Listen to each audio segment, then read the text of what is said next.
ضلع خوشاب کے مختلف علاقوں میں موسم کی رت بدلنے کے ساتھ ہی پہناوا بھی بدل رہا ہے۔ صندوقچوں میں سے روایتی گرم لحاف اور رضائیاں نکال کر ان کی دھنائی کا عمل شروع ہو چکا ہے۔ روئی کی دھنائی کرنے والی مشین کی کھٹکھٹ اور اڑتے روئی کے گالے سردی آنے کا پتہ دے رہے ہیں۔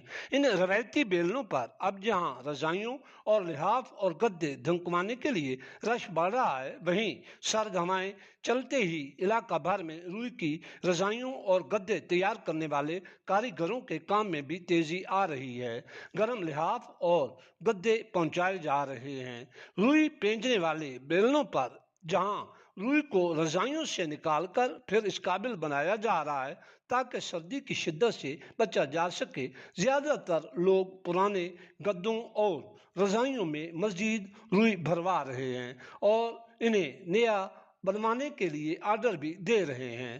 روئی کو ڈنڈے کی مدد سے دھننے کے بعد اس میں سوئی اور دھاگے کی مدد سے ٹانکے لگائے جاتے ہیں۔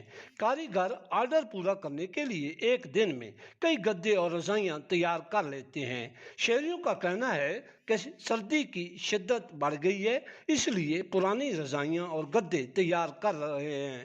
واضح رہے کہ روئی کے دھلنے اور صاف کرنے کی روایت صدیوں پرانی ہے۔